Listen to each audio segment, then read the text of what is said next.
माता की ex serviceman union ex serviceman union ex serviceman union.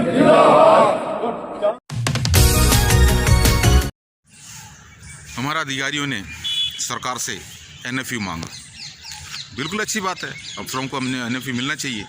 जो कि अगर 100 अफसर अगर कमीशन लेकर सेना के अंदर चले जाता है तो 100 का 100 आदमी जो आगे जाके जनरल नहीं बन सकता है।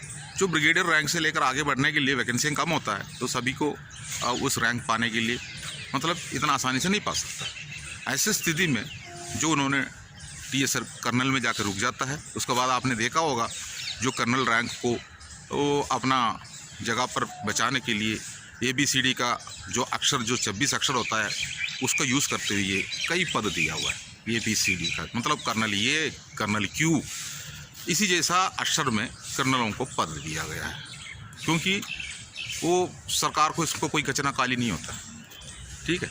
और दूसरी बात है, हमने ये भी देखा है OIC ब्यूटी पार्लर तक करके जो पद है सेना के अंदर, अब इसी जैसा पद ठीक है, कोई बात नहीं, सरकार कर रहा है। अब उनको एनएफयू चाहिए, जिसका मतलब यही है जिसको प्रमोशन अगर आगे जाने के लिए प्रॉब्लम्स है तो नॉन फंक्शनल अपग्रेड का हिसाब से उनको बता रहा है AS कैडरों में ऐसे होता है, तो उसी हिसाब से हमारा अधिकारी को भी जनरल का पेंशन देना चाहिए। एक मुख्य मांग है ये, तो उनको देना चाहिए, बिल्कुल उनको देना चाहिए। अब उनको न्याय यात्रा का नाम लगाकर एक राजनीति पार्टी आगे बढ़ रहा है। उसी के साथ में जो दिगंज वीरांगना महासंघ भी जो जैसलमेर से पद यात्रा शुरू कर दी, मतलब पूर्व सैनिकों को बेवकूफ़ बनाने वाला काम। अब जो एनएफयू हम बता रहा है, देखो सेना के अंदर सिपाही भी जाता है, अगर उसके अंदर 100 सिपाही जाता है तो उसमें 90 सिपाही 17 साल का नौकरी करके बाहर आना पड़ता है। ACP 1, 2, 3 जो भी है वो मिलेगा उनको, के अंदर TS नायक मिलेगा, वो बाहर निकल जाता है और वो देखा खाता है बात बाहर आने के बाद उनको, उसके बाद उनका कम उम्र में आने की वजह से उनका 20-25 साल, उनका 60 का उम्र होने तक वो बाहर आके धक्का खाता है बच्चों के साथ में। सेना में नौकरी करने की वजह से वो एक भिखारी कटोरा लेकर घूमने वाला बात आ गया।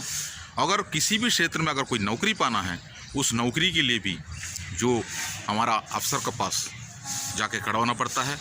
और सेना के अंदर अच्छी चमचगिरी करके आया है तो बाहर आने के बाद भी उनको नौकरी मिलेंगे, सब कुछ मिलेंगे। लेकिन ऐसी हमारा 90% लोग बाहर आने के बावजूद वो परेशान हो रहा है। लेकिन ये जो एनएफयू सिस्टम क्यों हमारा जो PBORs कैटेगरी में क्यों नहीं ला सकते हो? अफसर जो अपना कैटेगरी में मांग रहा है तो फिर एनएफयू हमें भी मिलना चाहिए। तो हम सिपाही में अंदर जाता है तो 90 सिपाही 17 साल का नौकरी करके बाहर आता है तो उनको भी सूबेदार मेजर का पेंशन देना चाहिए, जो कि उन्हीं का बन में भी था हमारा रैंक का जो उस एंड तक हम पहुँचना है। अब आगे वैकेंसी कम होने की वजह से नहीं मिलता है। तो ये एनएफयू सिस्टम हमारा सेना का PBORs में को भी मिलना चाहिए था। एनएफयू अफसर हमारा अफसरों को भी दे दो, साथ साथ हमारा PBOR को भी। अगर जो बाहर निकलता है सिपाही का रैंक से 17 साल का नौकरी करके हम आना पड़ रहा है तो हमें भी एनएफयू दो, सूबेदार मेजर का पेंशन दो। ठीक है, जैसे मान लो एनएफयू हमारा अफसर मांगा है, उनको जनरल का पेंशन चाहिए करके वो बोल रहा है, तो उसी जैसा हमें भी सूबेदार मेजर का पेंशन देना चाहिए था। ये एनएफयू में हम हमारा छोटी सी एक मांग, ये सजेशन यही है।